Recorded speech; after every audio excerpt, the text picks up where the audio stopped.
The tractor hit the starter once. CLUNK. The whole auction yard went quiet. Then somebody near the back laughed. Seized, solid. The auctioneer slapped the dead machine with his palm. Scrap price. Boys. But 72-year-old Earl Bennett wasn't looking at the tractor. He was looking at the men laughing at it. 5 minutes later, the bidding had collapsed from $500 to less than $2. Nobody wanted the faded tractor with the cracked tires, torn seat, and engine that refused to turn. The auctioneer was already reaching for the next lot when Earl raised one weathered hand. $140. A few men laughed again. The auctioneer stared at him. You understand this thing doesn't run, right? Earl stepped closer to the tractor. I understand what didn't move, and that was not the same thing. Everyone in that yard believed Earl had just paid $140 for several thousand pounds of dead iron. His own son would think the same thing before sunset, but Earl had heard something in that single metallic clunk, something the buyers, the auctioneer, and even the mechanic standing near the fence had dismissed. He wasn't betting that the tractor was good. He was betting that everyone else had diagnosed the wrong part. And before this story was over, that same tractor would return to the auction yard under its own power. When it did, nobody laughed. The October wind came hard across the auction yard, carrying dust, diesel smoke, and the dry smell of corn stubble from the fields beyond the highway. By 9 in the morning, more than 100 people had gathered between rows of machinery. There were combines too large for Earl Bennett's farm, shiny utility tractors still carrying dealer stickers, rusted wagons, hay rakes, plows, grain drills, and forgotten implements whose original paint had disappeared years ago. Earl walked past most of them without slowing down. He had come looking for one thing: a tractor cheap enough to replace the machine sitting useless inside his barn.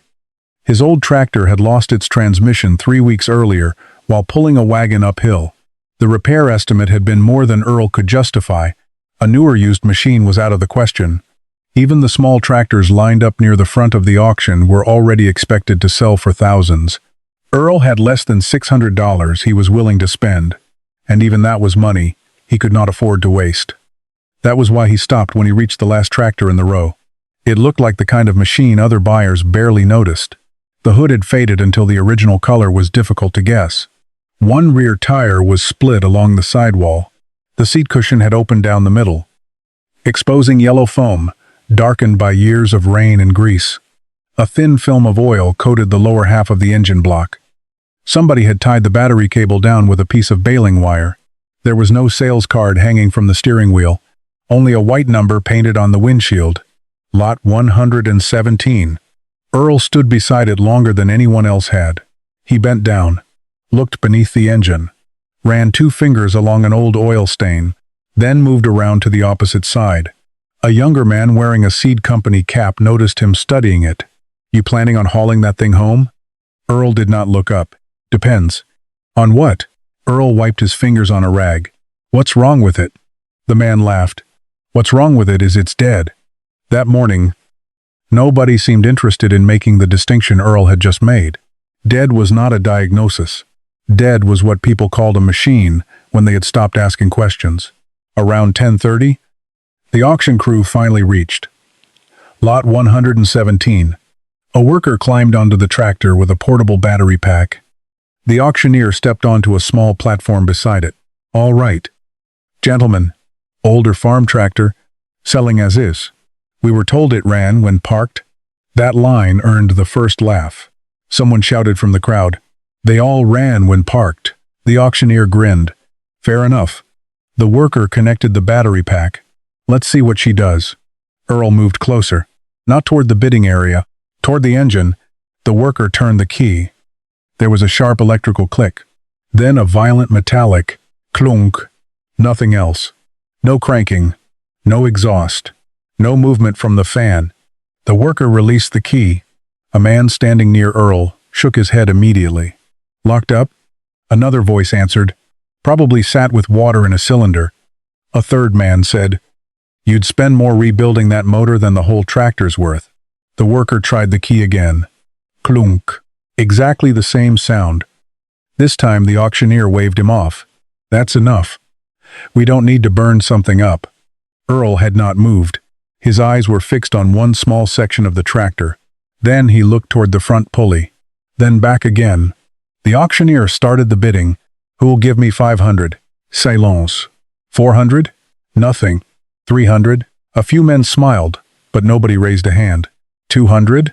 The auctioneer scanned the crowd. The tractor sat between them like something already sentenced. 150. Surely somebody gives me 150 for parts. Still nothing. The auctioneer shrugged and started turning toward the next machine. All right. We'll pass it. Earl raised his hand. 140. For a moment, even the auctioneer seemed unsure he had heard correctly. 140? Earl nodded. Someone behind him chuckled. Another man muttered, "Old fool wants a lawn ornament." The auctioneer looked across the crowd. $140. Anybody give me 150? Silence. 140 going once. Earl kept his eyes on the tractor. Going twice. The auctioneer paused, then dropped his hand. Sold. $140. A few men laughed. The auctioneer looked directly at Earl. You understand it doesn't run, right? Earl finally looked away from the tractor. I know. The auctioneer waited. Earl added quietly, but I don't think the engine is what stopped moving. The laughter faded. Not because anyone believed him, not yet, but because for the first time that morning, Earl Bennett had said something none of them could immediately explain. By noon, Earl Bennett had become a small joke at the auction yard. Not a cruel one. Just the kind men made when they thought an old farmer had mistaken stubbornness for experience. Every time Earl passed, lot 117, somebody had something to say. Better bring a big trailer. Scrapyard closes at 5. One man offered him $20 for the steering wheel. Earl smiled at that one. He never defended the purchase. A machine did not care who won an argument. Sooner or later, it would tell the truth itself. Earl had spent most of his 72 years learning how to listen. His farm sat 11 miles north of town on 106 acres. His family had worked for decades. They had never owned the newest equipment. Most years, they could barely afford to keep the old equipment moving. That taught Earl something early. When a tractor stopped, the work did not. Cows still needed hay. Wagons still needed pulling. Fields did not care whether a bearing failed or a fuel line clogged. His father had taught him one rule. Never start with the part you want to replace. Start with the reason the machine stopped doing what it was supposed to do. Earl remembered that rule because it had saved them money more than once. He was not a mechanic. He did not rebuild engines for customers or own shelves of diagnostic equipment. He had simply spent 50 years operating machines he could not afford to replace. That kind of education taught a man to notice small differences: a loose belt before the temperature climbed, a fuel problem that sounded like an electrical one, a machine that looked finished but had only one system keeping everything else from moving. His son Daniel had never liked that way of thinking. 3 weeks earlier, Daniel had stood in Earl's barn, holding the repair estimate for Earl's main tractor. He read the number twice. Dad. Stop. Earl looked up from the workbench. Stop what? Putting money into machines that should have been replaced 10 years ago. Daniel wanted him to finance something newer, reliable, something with a warranty. Earl asked what the monthly payment would be. Daniel told him. That ended the conversation. A farmer without a tractor had a problem. A farmer with a tractor payment he could not comfortably make every month had another. Earl preferred the problem he could take apart with wrenches. That was why he had come to the auction with $600 folded inside an envelope. It was not hobby money. By spring, he needed a tractor that could pull a manure spreader, drag wagons, move firewood, and handle the smaller jobs his broken machine could no longer do. If he spent the money wrong, there was no second envelope waiting at home, and Earl knew lot 117 could still be a mistake. He had never heard the engine run. He knew nothing yet about the clutch, hydraulics, transmission, or compression. One hidden failure could turn a $140 tractor into several thousand pounds of useless iron. He had not bought certainty. He had bought the right to ask one more question. Late that afternoon, Daniel's pickup turned into the farm lane as the auction truck lowered lot 117 beside the barn. Daniel stopped 20 feet away. He looked at the split tire, the torn seat, the faded hood. Then at his father. Please tell me they paid you to take that. Earl handed him the receipt. Daniel stared at it. $140? Plus hauling. Daniel walked around the tractor once. Does it even turn over? No. Daniel closed his eyes. Dad. Earl reached for his toolbox. Tomorrow morning, he said. We find out why. The next morning, Earl was in the barn before sunrise.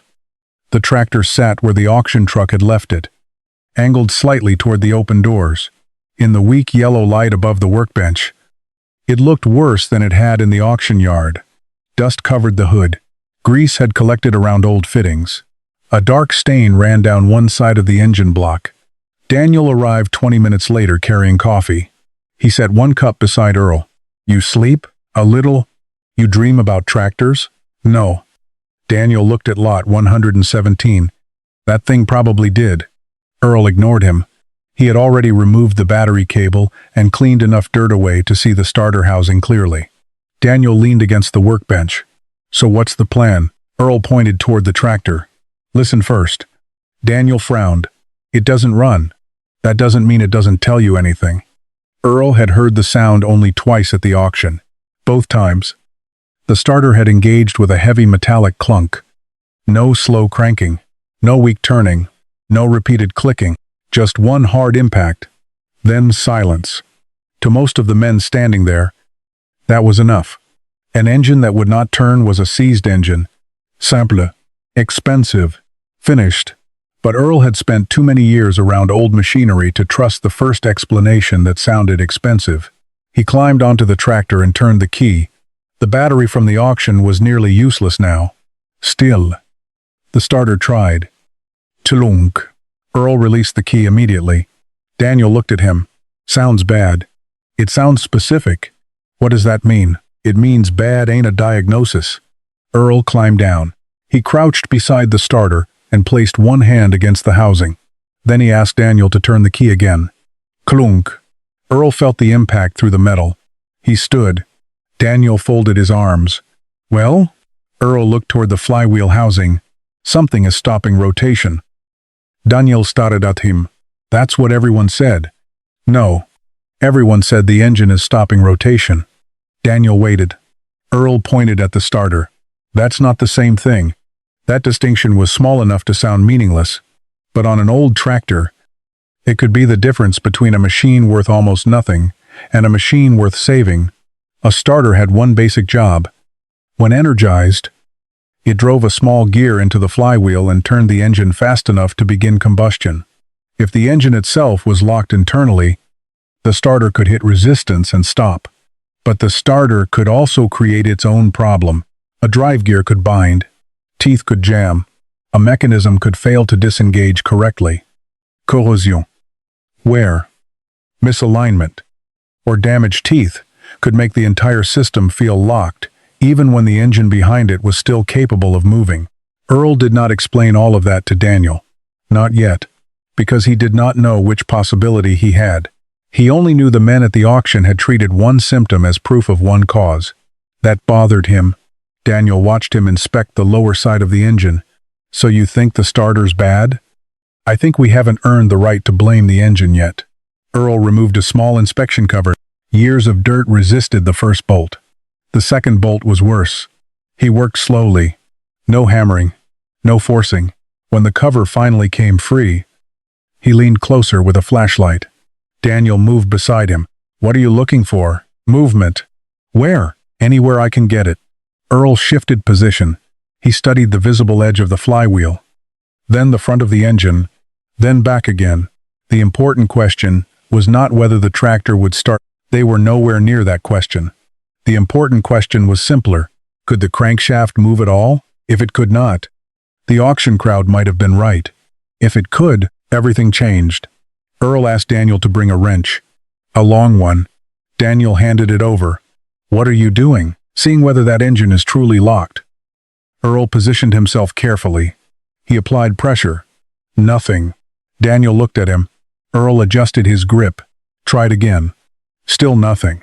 For the first time that morning, his confidence changed, not disappeared. Changed. Daniel noticed.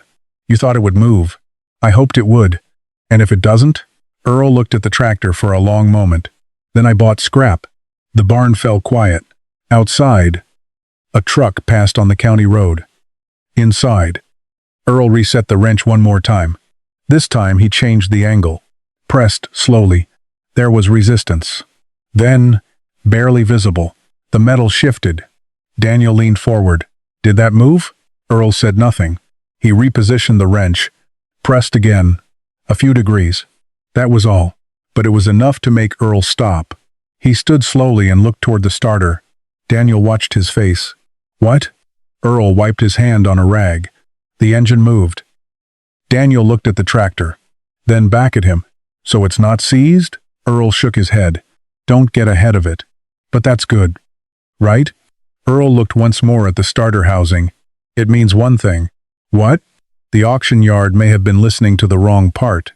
And for the first time since the hammer fell at $140, Earl knew his gamble had a reason to stay alive. Earl did not celebrate when the crankshaft moved.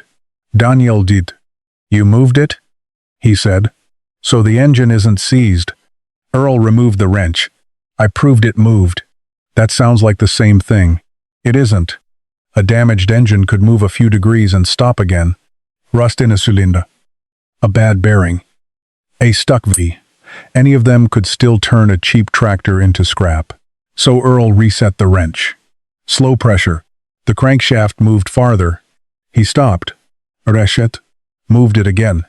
This time, the resistance changed as the engine passed through another part of its cycle.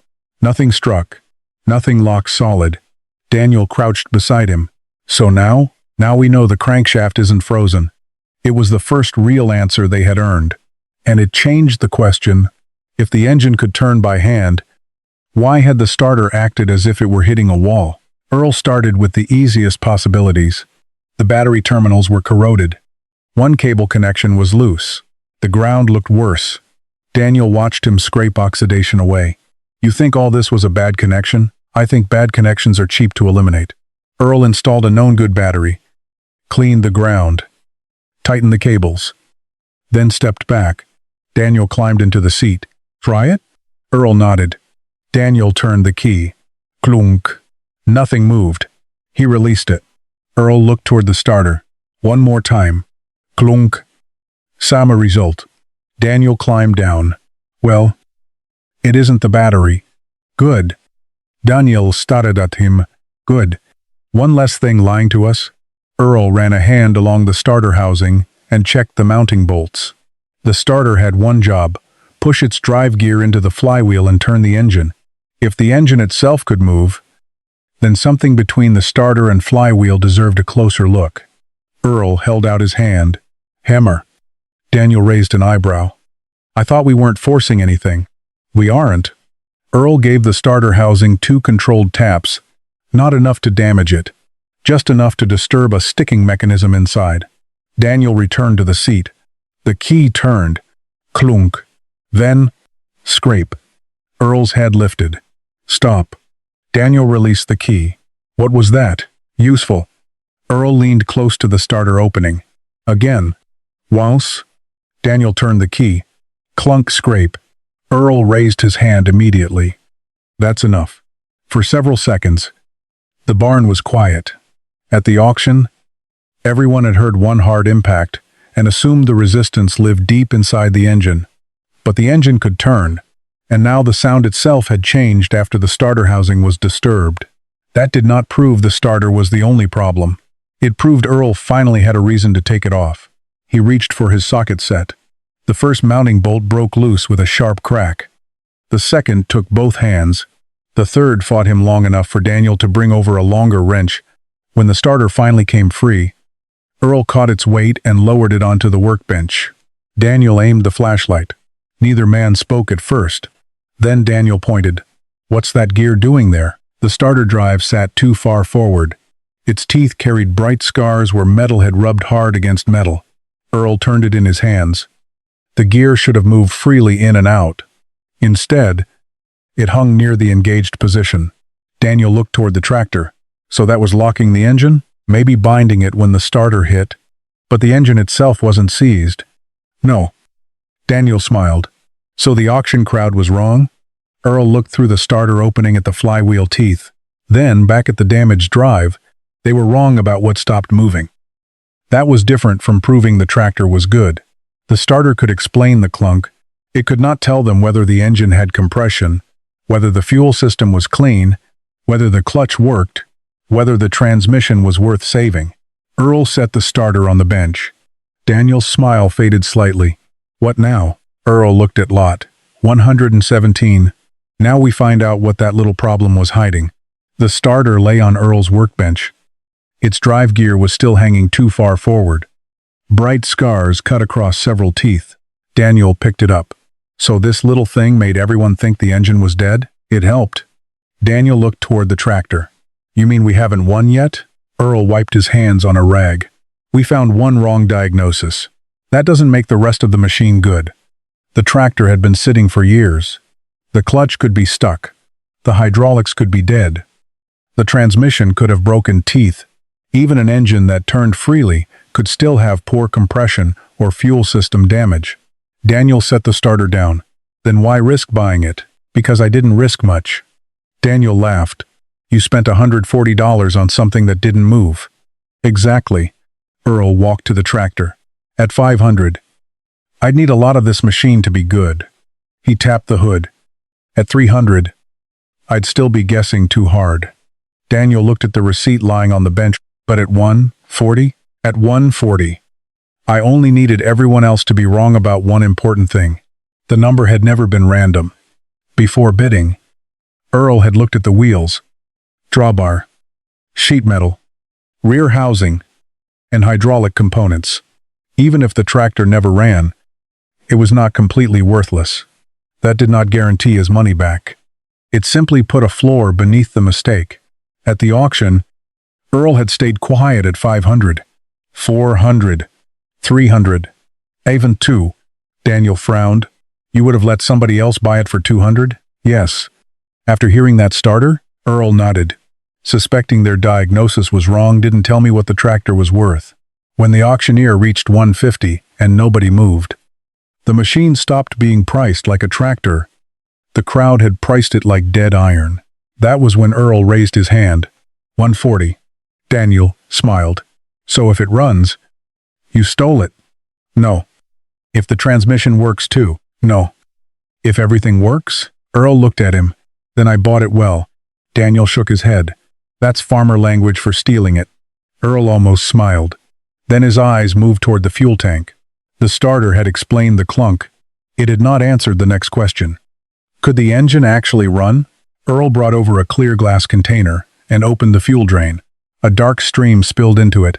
Daniel's smile disappeared. The diesel was the color of weak coffee. Then a second layer began settling beneath it. Water. Earl held the jar toward the light. Small particles drifted through the fuel. Daniel stared at it. That bad? Earl set the jar on the bench. One problem at a time. But this time, neither of them was smiling. The water settled to the bottom of the glass jar within minutes. Above it floated diesel, the color of weak coffee. Daniel held the jar toward the light. All of that came from the tank? Earl nodded. And we thought the starter was the problem. It was a problem. Earl opened the fuel filter housing. The element inside was dark, swollen, and nearly collapsed. Brown residue coated the bottom of the bowl. Daniel stared at it. How long did this thing sit? Long enough to make one problem into several. That was what happened to neglected machinery. Water settled. Fuel degraded. Rust loosened. Filters plugged. Rubber hardened. Connections corroded. Eventually, enough small failures collected around one machine that nobody wanted to find the first one anymore. Earl drained the tank. The first gallon looked bad. The second carried flakes of rust. Daniel watched him disconnect the fuel line. Why not just put fresh diesel in and see if it starts? Because whatever's in that tank goes somewhere. Earl held up the ruined filter. And I don't want it going somewhere expensive. They flushed the line and installed a new filter. Then Earl checked the engine oil. It was thick and black. Out it came. The coolant was next. The radiator still held fluid. But when Earl squeezed the upper hose, a thin crack opened along the rubber. Daniel sighed. Another one? Cheap one. That's good. It's good if it stays cheap. By noon, the workbench told the story better than the tractor did. A ruined filter, a cracked hose, corroded connections, dirty fuel, the sticking starter. Nothing looked catastrophic by itself. Together, they had made the machine appear finished. Earl cleaned what he could, added fresh oil and clean fuel, then turned back to the starter. The drive gear now moved again. Not perfectly, but enough for a test. Daniel helped bolt it back into place. They connected the good battery. Earl bled the fuel system until clean diesel appeared where it should. Then he stood beside the tractor for a moment. Daniel looked at him. What are you waiting for? Making sure we're asking one question at a time. What question? Earl climbed into the seat. Whether the engine will turn under starter power? He turned the key. The starter engaged. For the first time since the auction, the engine rotated. One revolution. Then another. Slow, heavy, but unmistakable. Daniel stepped toward the tractor. It's turning. Earl released the key. The barn went quiet again. The crowd had heard one clunk and called the engine dead. Now the same engine had turned on its own starter, but it had not fired. Not once. Daniel looked at Earl. So what does that mean?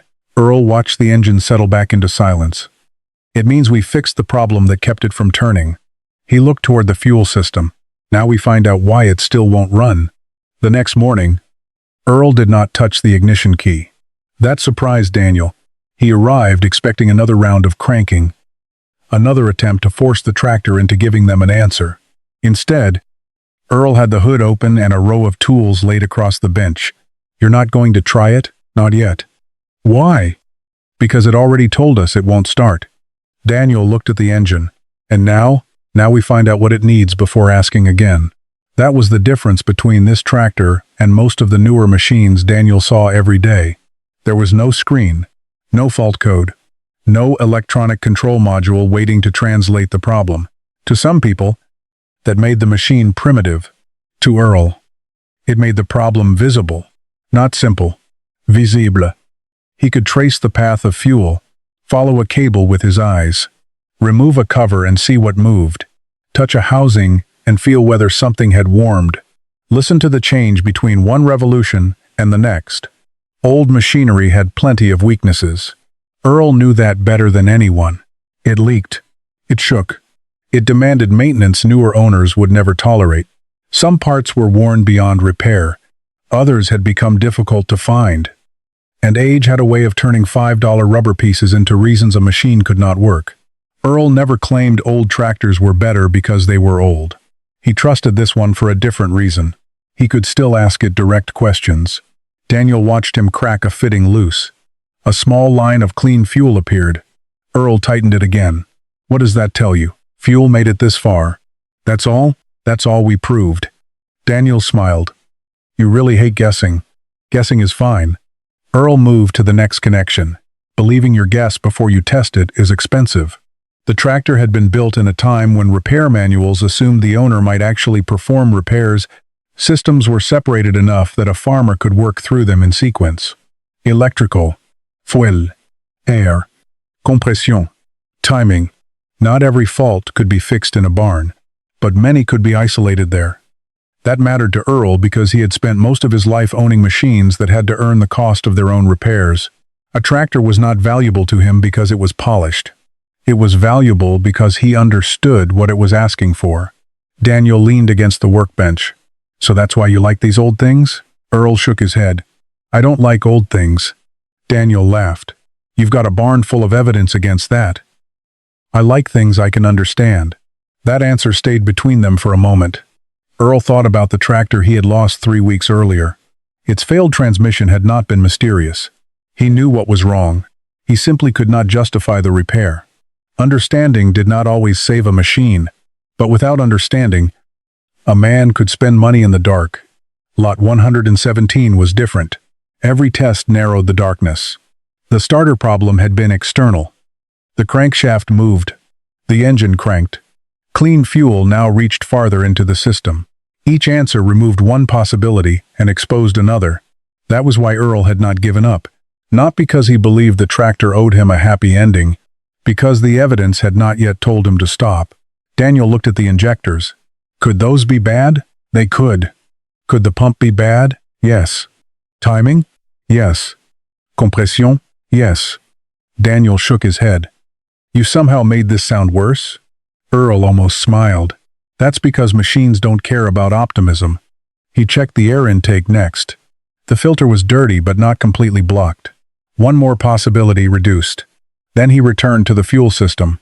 This time he asked Daniel to sit in the seat. Crank it when I tell you. Short bursts. Daniel placed his hand on the key. Ready. Earl loosened a line where he could safely observe whether fuel was reaching the next stage. Now. The starter engaged. The engine turned. Earl watched closely. Stop. Daniel released the key. Earl wiped the fitting. Adjusted it. Then repeated the test. Again. The engine turned. This time Earl saw something small. Not enough to start the tractor, but enough to change the next question. Daniel climbed down. What? Fuel's moving. Isn't that what we wanted? Some of it. Daniel stared at him. Earl pointed toward the engine. You need air. You need compression. You need fuel at the right time and in the right way. And we're missing one. We're missing proof of one. That was why Earl kept working. The tractor was not a mystery to be solved with one brilliant trick. It was a chain, and a chain only needed one broken link to make the whole machine look dead. By early afternoon, Earl had eliminated several of the cheap explanations. That should have discouraged him. Instead, it sharpened his attention. The problem was getting narrower. Daniel handed him another wrench. You know what's funny? What? Everybody at the auction thought this machine was too old. Earl took the wrench. They weren't wrong. Daniel looked at him. Earl nodded toward the engine. They were wrong about what old means. He leaned over the fuel system again. Old doesn't mean simple. He adjusted the fitting carefully. It means somebody still has to understand it. Then Daniel noticed something neither of them had seen the day before. A faint dark stain near one connection. Not old. Fresh. Earl touched it with one finger. Smelled it. Then looked at the line above it. For several seconds. He said nothing. Daniel watched his face. What is it? Earl reached for the light. Maybe the first place this tractor has been telling the truth all morning. The stain was fresh diesel. Not much. Barely enough to wet the side of the fitting. But Earl had cleaned that area the night before, which meant the fuel had not been there yesterday.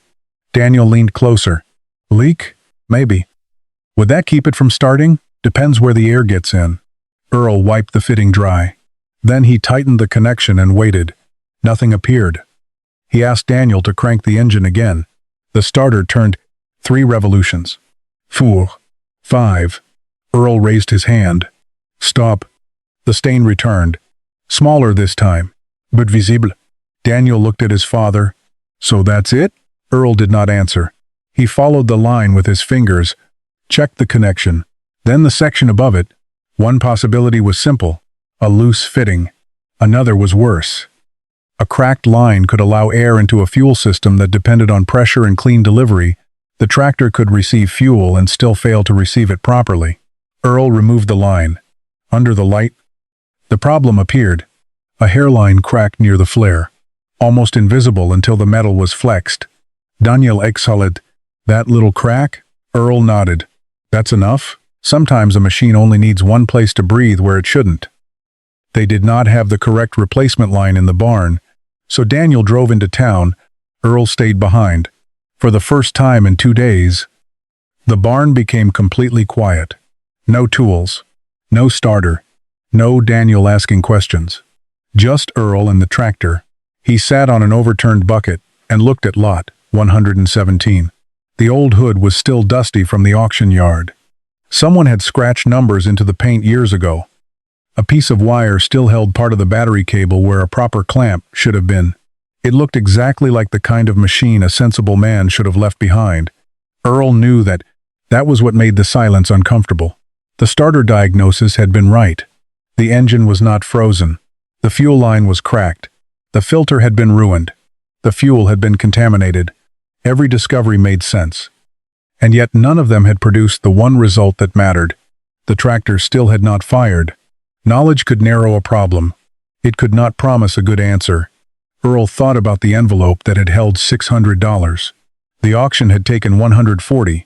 Hauling had taken more.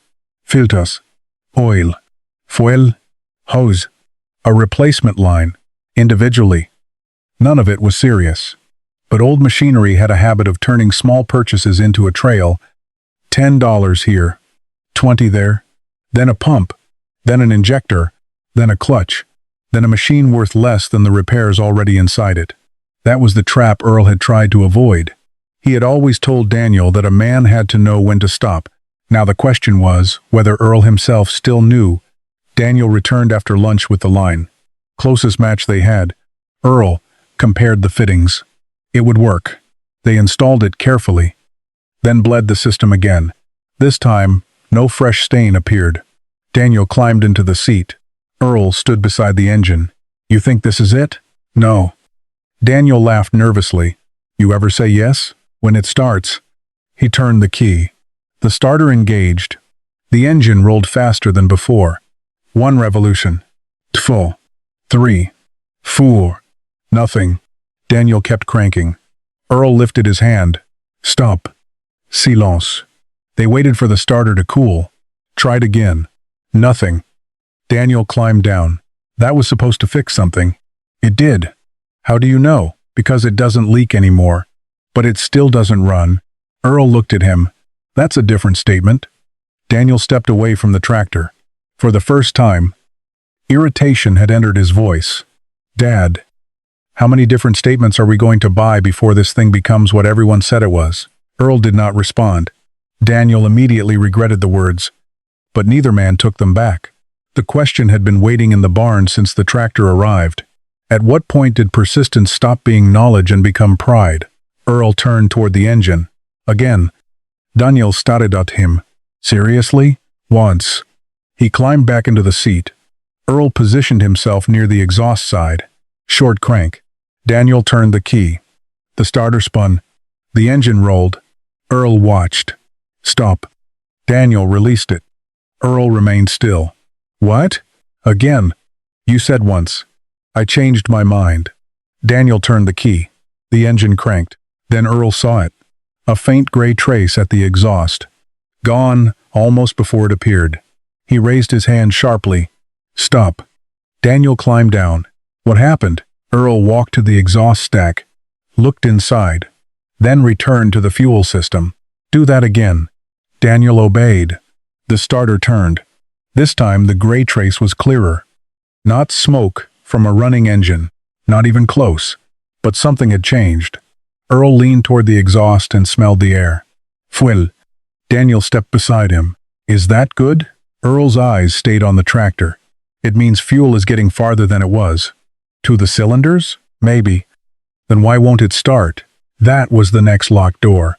Fuel could enter a cylinder and still fail to ignite properly. Too little. Too much. Poor atomization. Weak compression. Wrong timing. Cold conditions. The possibilities were narrowing, and Earl did not like all the possibilities that remained. He decided to check what he could before risking more starter heat. They inspected the glow or starting assist system, appropriate to the tractor's setup. Connections were corroded. One terminal barely made contact. Another small failure. Another thing that could matter. Daniel shook his head. This machine didn't have one problem. No. It had all of them. Earl gave a tired smile. That's what sitting does. They cleaned the connections, checked the wiring, then waited. Outside. The afternoon light began to disappear behind the trees. Inside the barn, Daniel stood beside the tractor with one hand on the key. Earl watched the engine. "One more." Daniel looked at him. "You sure?" Earl nodded. The starter engaged. The engine turned once, twice. Then, chuff. Daniel released the key so quickly. Earl almost shouted. Both men froze. The barn went silent. Daniel looked at him. "What was that?" Earl did not move. "I heard it." "Was that it trying to start?" Earl walked toward the exhaust. He placed one hand on the metal near the manifold. Cold, but the smell had changed. Fuel, and something else. The faintest trace of combustion. Daniel smiled. You were right. Earl turned toward him. No. The smile vanished. Not yet? Not yet. But Earl's voice had changed. For the first time since the tractor came home, there was something beneath the caution. Hope. He checked one more connection, then climbed onto the tractor himself. Daniel moved beside the engine. Earl rested his hand on the key. If it catches, watch the oil pressure. Daniel nodded. And if it doesn't? Earl looked at the faded hood in front of him. Then tomorrow we test what I don't want to test. Daniel knew what that meant. Compression. The word neither of them had wanted to say. Because if compression was bad, the problem was no longer a filter, câble, line, or starter gear. It was inside the engine. The kind of problem the auction yard had believed from the beginning. Earl turned the key. The starter spun. The engine rolled faster now. 1 second. 2. 3. Then, chuff. A pause. Chuff. Chuff. A thin cloud of gray smoke pushed from the exhaust stack. Earl held the key for 1 heartbeat longer. The engine almost caught. Almost. Then fell silent. Daniel stared at the smoke, drifting toward the barn roof. That was closer. Earl released the key. Much closer, but not enough. And now they had reached the dangerous part. Because the tractor had finally proven that something inside it was trying to live. Tomorrow they would find out whether it was strong enough to do it. The stain was fresh diesel. Not much. Barely enough to wet the side of the fitting, but Earl had cleaned that area the night before, which meant the fuel had not been there yesterday. Daniel leaned closer. Leak? Maybe. Would that keep it from starting? Depends where the air gets in. Earl wiped the fitting dry. Then he tightened the connection and waited. Nothing appeared. He asked Daniel to crank the engine again.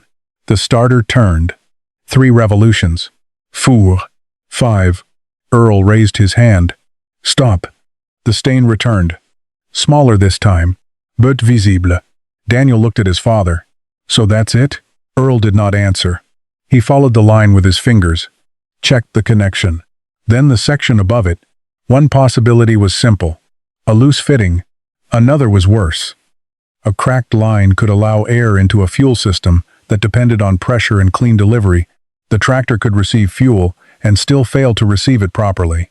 Earl removed the line. Under the light, the problem appeared. A hairline crack near the flare, almost invisible until the metal was flexed. Daniel exhaled. That little crack? Earl nodded. That's enough? Sometimes a machine only needs one place to breathe where it shouldn't. They did not have the correct replacement line in the barn, so Daniel drove into town. Earl stayed behind. For the first time in 2 days, the barn became completely quiet. No tools, no starter, no Daniel asking questions. Just Earl and the tractor. He sat on an overturned bucket and looked at lot 117. The old hood was still dusty from the auction yard. Someone had scratched numbers into the paint years ago. A piece of wire still held part of the battery cable where a proper clamp should have been. It looked exactly like the kind of machine a sensible man should have left behind. Earl knew that. That was what made the silence uncomfortable. The starter diagnosis had been right. The engine was not frozen. The fuel line was cracked. The filter had been ruined. The fuel had been contaminated. Every discovery made sense. And yet none of them had produced the one result that mattered. The tractor still had not fired. Knowledge could narrow a problem. It could not promise a good answer. Earl thought about the envelope that had held $600. The auction had taken $140. Hauling had taken more. Filters, oil, fuel, hose, a replacement line. Individually, none of it was serious. But old machinery had a habit of turning small purchases into a trail. $10 here, $20 there, then a pump, then an injector, then a clutch, then a machine worth less than the repairs already inside it. That was the trap Earl had tried to avoid. He had always told Daniel that a man had to know when to stop. Now the question was whether Earl himself still knew. Daniel returned after lunch, with the line. Closest match they had. Earl compared the fittings. It would work. They installed it carefully. Then bled the system again. This time, no fresh stain appeared. Daniel climbed into the seat. Earl stood beside the engine. You think this is it? No. Daniel laughed nervously. You ever say yes? When it starts? He turned the key. The starter engaged. The engine rolled faster than before. 1 revolution. 2. 3. 4. Nothing. Daniel kept cranking. Earl lifted his hand. Stop. Silence. They waited for the starter to cool. Tried again. Nothing. Daniel climbed down. That was supposed to fix something. It did. How do you know? Because it doesn't leak anymore. But it still doesn't run. Earl looked at him. That's a different statement. Daniel stepped away from the tractor. For the first time, irritation had entered his voice. Dad, how many different statements are we going to buy before this thing becomes what everyone said it was? Earl did not respond. Daniel immediately regretted the words. But neither man took them back. The question had been waiting in the barn since the tractor arrived. At what point did persistence stop being knowledge and become pride? Earl turned toward the engine. Again. Daniel stared at him. Seriously? Once. He climbed back into the seat. Earl positioned himself near the exhaust side. Short crank. Daniel turned the key. The starter spun. The engine rolled. Earl watched. Stop. Daniel released it. Earl remained still. What?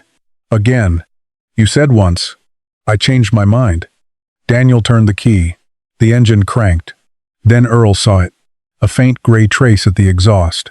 Gone almost before it appeared. He raised his hand sharply. Stop. Daniel climbed down. What happened? Earl walked to the exhaust stack. Looked inside. Then returned to the fuel system. Do that again. Daniel obeyed. The starter turned. This time the gray trace was clearer. Not smoke from a running engine. Not even close. But something had changed. Earl leaned toward the exhaust and smelled the air. Fuel. Daniel stepped beside him. Is that good? Earl's eyes stayed on the tractor. It means fuel is getting farther than it was. To the cylinders? Maybe. Then why won't it start? That was the next locked door. Fuel could enter a cylinder and still fail to ignite properly. Too little. Too much. Poor atomization. Weak compression. Wrong timing. Cold conditions. The possibilities were narrowing, and Earl did not like all the possibilities that remained. He decided to check what he could before risking more starter heat. They inspected the glow or starting assist system appropriate to the tractor's setup. Connections were corroded. One terminal barely made contact. Another small failure. Another thing that could matter. Daniel shook his head. This machine didn't have one problem. No. It had all of them. Earl gave a tired smile. That's what sitting does. They cleaned the connections, checked the wiring, then waited. Outside. The afternoon light began to disappear behind the trees. Inside the barn, Daniel stood beside the tractor with one hand on the key. Earl watched the engine. One more. Daniel looked at him. You sure? Earl nodded. The starter engaged. The engine turned. Once.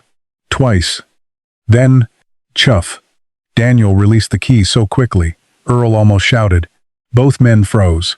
The barn went silent. Daniel looked at him. What was that? Earl did not move. I heard it. Was that it trying to start? Earl walked toward the exhaust. He placed one hand on the metal near the manifold. Cold. But the smell had changed. Fuel. And something else. The faintest trace of combustion. Daniel smiled. You were right. Earl turned toward him. No. The smile vanished. Not yet? Not yet. But Earl's voice had changed. For the first time since the tractor came home, there was something beneath the caution. Hope? He checked one more connection, then climbed onto the tractor himself. Daniel moved beside the engine. Earl rested his hand on the key. If it catches, watch the oil pressure. Daniel nodded. And if it doesn't? Earl looked at the faded hood in front of him. Then tomorrow we test what I don't want to test. Daniel knew what that meant. Compression? The word neither of them had wanted to say, because if compression was bad, the problem was no longer a filter, câble, line, or starter gear. It was inside the engine, the kind of problem the auction yard had believed from the beginning. Earl turned the key. The starter spun. The engine rolled faster now. 1 second. 2. 3. Then, chuff, a pause, chuff, chuff. A thin cloud of gray smoke pushed from the exhaust stack. Earl held the key for one heartbeat longer. The engine almost caught. Almost. Then fell silent. Daniel stared at the smoke, drifting toward the barn roof. That was closer. Earl released the key. Much closer. But not enough. And now they had reached the dangerous part. Because the tractor had finally proven that something inside it was trying to live. Tomorrow, they would find out whether it was strong enough to do it. The next morning, Earl did not begin with the compression gauge. That surprised Daniel. He had expected his father to go straight for the test they had both avoided the night before. Instead, Earl stood beside the tractor with a cup of coffee. Looking at the exhaust stack, Daniel arrived carrying the gauge anyway. "You said compression?" "I said we might test compression." Daniel held up the tool. "And now?" Earl pointed toward the engine. "Now I want to know why it almost started." Daniel frowned. "Isn't that the same question?" "No." The tractor had done something important the night before. It had not merely cranked. It had coughed. More than once. Smoke had appeared from the exhaust. That meant events were happening inside the cylinders that had not happened before. Fuel was reaching somewhere useful. Air was entering. At least some compression existed. And under the right moment, something had begun to burn. Not enough to run, but enough to matter. Earl had learned a long time ago that machines sometimes gave their best clues when they almost worked. A complete failure could hide everything. An imperfect success revealed direction.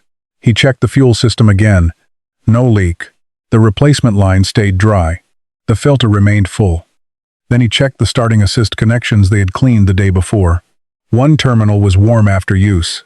The others were not. Earl touched them twice to be sure. Daniel noticed. "What? One of these is working harder than the rest." "That bad? It's a clue." They cleaned another connection. Then another. Years of corrosion came off in dull green flakes. Daniel watched the process. "This is all still just electrical?" "Electrical can decide whether diesel burns when the engine's cold."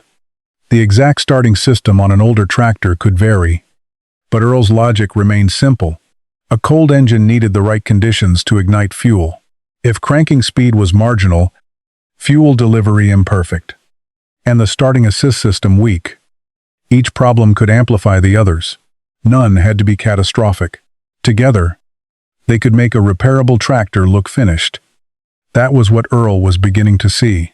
Not one dramatic failure, a stack of smaller ones. They finished cleaning the connections. Earl checked the battery charge. Good. He looked at Daniel. Short attempt. Daniel climbed into the seat. Earl stood near the exhaust. Go. The starter engaged. The engine turned faster than it had at the auction. Chuff. Gray smoke. Another revolution. Chuff, chuff. Daniel instinctively held the key. Earl raised one hand. Keep it there. The engine stumbled. For half a second. The starter no longer sounded like the only thing turning the crankshaft. The tractor helped, then it died. Daniel released the key. His face lit up. That was different. Earl nodded. Very slightly. What does that tell us? It made power. For like half a second. That's still power. Daniel climbed down. Earl walked to the exhaust. A faint warmth had reached the manifold now. Not much, but enough to confirm what his ears had heard. One or more cylinders had fired. Daniel looked at the compression gauge still lying on the bench. So we don't need that? I didn't say that. You still think compression could be bad? It could be uneven. It could be weak. We still don't know. Daniel sighed. You refuse to enjoy anything? Earl smiled. I enjoy being right after the machine agrees with me. For the first time, they had something more than a theory. The crankshaft moved. The starter problem had been real. The engine now turned under starter power. Fuel had reached the cylinders. And combustion had happened. Small proof, not victory, but enough to change the value of every question that came next. At the auction, Lot 117 had been treated as if the engine were physically locked. Now the engine had turned itself, even briefly. That fact mattered. Daniel leaned against the fender. So if we took it back to the auction right now, they'd still see a tractor that doesn't run. But we'd know different. Earl looked at him. That's the dangerous part. Daniel waited, knowing something other people don't, thinking you know more than the evidence says. Earl refused to let 1/2 second of combustion become another version of the auction yard's mistake. Those men had heard one sound and declared the engine dead. He would not hear one cough and declare it healthy. The tractor still had to idle, hold oil pressure, warm without overheating, respond to throttle, move under its own power, lift through the hydraulics, engage the transmission. Every one of those steps could reveal another expensive problem. Daniel looked at the tractor differently now. Not like scrap, not yet like a working machine. Something between. A machine that had crossed a line. What next? Earl looked at the throttle linkage, then the fuel shutoff, then back toward the injection side. We make sure it's getting what it needs when it needs it. Daniel glanced at the compression gauge. And if that doesn't work, then we measure what's happening inside. They adjusted the controls, checked the linkage for full travel, verified the shutoff was not partially restricting fuel. One small movement near the linkage felt stiff. Earl worked it back and forth. Again, then again. Years of sitting had made everything reluctant. Eventually, it moved freely. Daniel climbed back onto the tractor. Earl stood beside him this time. Don't chase it if it starts. What do you mean? Let it tell us what it wants to do. Daniel nodded. He turned the key. The starter engaged. The engine spun. Chuff. Smoke rose. Another firing stroke. Then another. The tractor shook. Daniel's eyes widened. For 2 full seconds, the engine ran ahead of the starter, then stopped. Silence. Neither man spoke. Daniel looked at Earl. That counted. Earl looked at the exhaust. A thin ribbon of gray smoke drifted slowly toward the barn roof. Yes. For the first time, he allowed himself to smile. Not because the tractor was fixed, because it had finally proven one thing no one at the auction yard had believed. Lot 117 was not dead. It was trying, and once Earl knew that, there was no chance he was stopping now. Earl waited until the engine was cold again. Then he checked everything once more. Fuel line tight, oil full, coolant where it belonged, battery connected. Daniel stood beside the tractor. You think this is it? Earl climbed into the seat. I think we're ready to ask. He turned the key. The starter spun. The engine rolled twice, 3 times. Then, chuff. A cloud of gray smoke pushed from the exhaust. Earl kept the starter engaged. The engine coughed again. Caught. Stumbled. Then suddenly, the starter was no longer turning the engine. The engine was turning itself. Daniel stepped forward. It's running. Earl released the key. The tractor shook hard at idle. Smoke drifted through the barn. One cylinder seemed late. Another caught unevenly. But the engine stayed alive. Earl's eyes went immediately to the oil pressure gauge. The needle climbed, slowly, then held. Only then did he breathe differently. Daniel laughed. You bought a running tractor for $140. Not yet. Daniel looked at him. It's literally running. Running in the barn isn't working. Earl let the engine idle. 1 minute. 3. 5. The smoke began to thin. No deep knock appeared. No warning sound rose from inside the block. The temperature gauge started moving normally. Earl eased the throttle forward. The engine hesitated, then answered. The sound grew stronger, cleaner. Daniel stared at the tractor as if it were a different machine. Earl climbed down and walked around it. A small bead of diesel formed near one fitting. He tightened it. Nothing dramatic, just another problem becoming specific. He looked at the starter housing. That caused the first lie. Daniel frowned. Lie? One jammed starter made the engine look locked. Earl pointed toward the parts on the bench. Then bad fuel. A plugged filter. A cracked line. Corrosion. Each one made the next problem harder to see. Nobody at the auction had been foolish. They had simply taken several small failures and given them one large name. Dead. Earl climbed back onto the tractor. Daniel looked at him. What now? Earl pressed the clutch. Now we find out whether we bought an engine or a tractor. He moved the shifter into first. The gear engaged with a heavy click. Earl slowly released the clutch. For 1 second, nothing happened. Then lot 117 jerked forward. 6 inches. A foot. Daniel stepped backward. The tractor rolled out of the barn under its own power. Earl stopped in the yard. Daniel was grinning now. It moved. Earl looked back at the open barn doors. Then he eased the clutch out again. This time the tractor moved without hesitation. Across the yard, turned, and came back. Earl shut the engine down. The sudden silence felt different now. 3 weeks earlier, one CLUNK had convinced an auction yard the tractor was finished. Now Earl rested his hand on the steering wheel.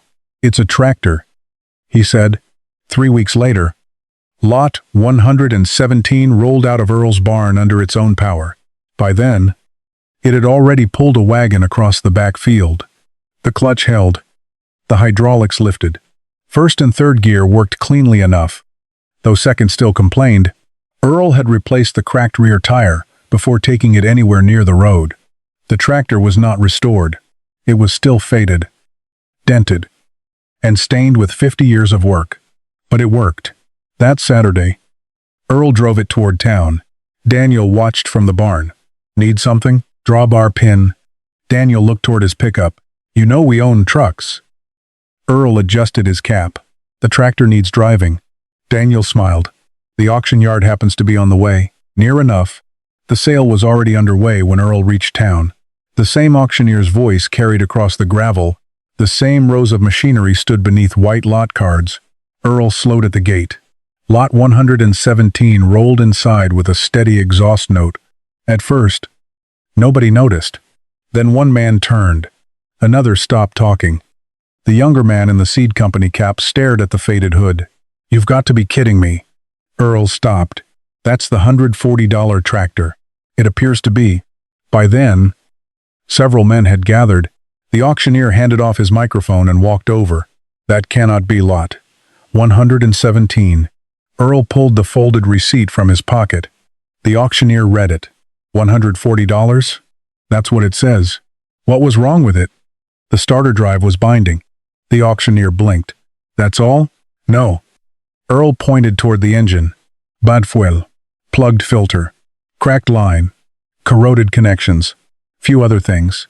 The seed cap man frowned, but that starter sounded like the engine was locked.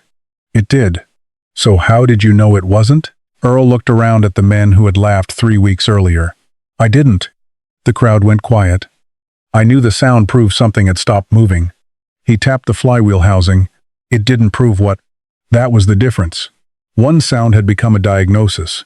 The diagnosis had become a verdict. And the verdict had reduced a tractor to $140. The auctioneer shook his head. I should have bought it. Earl smiled. No. You thought it was dead. A few men laughed. This time Earl laughed with them. The seed cap man walked around the tractor. You selling? No. I'll give you 1,000. Earl shook his head. 1,200. Another voice called from behind them. 15. 3 weeks earlier. Nobody had offered 150 a minute. Now they were bidding without an auctioneer. Earl climbed back onto the seat. The auctioneer rested a hand on the fender. So what's it worth? Earl looked at the worn tractor, then at the crowd. To May? The auctioneer nodded. Earl eased it into gear. More than I paid. Lot 117 rolled toward the gate. Nobody laughed. Behind Earl. The auction yard listened to the engine pull away. By winter, nobody called it Lot 117 anymore. It was simply Earl's tractor. It hauled firewood from the back pasture, pulled the manure spreader, moved fence posts, dragged wagons between the barn and the fields. The paint was still faded. Second gear still made enough noise that Earl usually skipped it. A small hydraulic seep left a dark spot beneath the tractor if it sat too long. It was not restored. It was working. That mattered more. Daniel stopped by one cold afternoon and found Earl loading split oak into a wagon. The tractor idled beside him. Exhaust drifting into the gray air. You ever think about that 1,500? Earl lifted another piece of wood. No. That's more than 10 times what you paid. Earl looked at the tractor. And then I'd need a tractor. Daniel laughed. For Earl? That was the part everyone at the auction had missed twice. The first time, they had looked at a machine that would not move and decided it had no value. The second time, after it ran again, they looked at the same machine and decided its value was whatever someone would pay for it. Earl saw something simpler. A tractor was worth the work it could do, and this one had work waiting every morning. He had not rescued a perfect machine. The auction crowd had been right about one thing. When Lot 117 arrived at his farm, it was useless. It could not start. Its fuel was contaminated. Its filter was ruined. Its starter was binding. Its hoses and connections carried years of neglect. They had been wrong about why. One ugly sound had made all those separate problems look like one final failure. And once everyone accepted that explanation, nobody kept looking. Earl had. Not because he knew the answer, because he knew they had stopped asking the question too soon. Daniel climbed onto the wagon. So what did the tractor really cost you? Earl thought about the parts. Fuel, oil, tier, hauling, and hours in the barn. More than 140. Still worth it? Earl put the tractor in gear. The wagon tightened against the drawbar. The old engine settled under the load and pulled them toward the barn.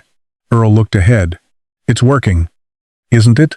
Behind them, 2 fresh tire tracks crossed the frozen field. That was answer enough.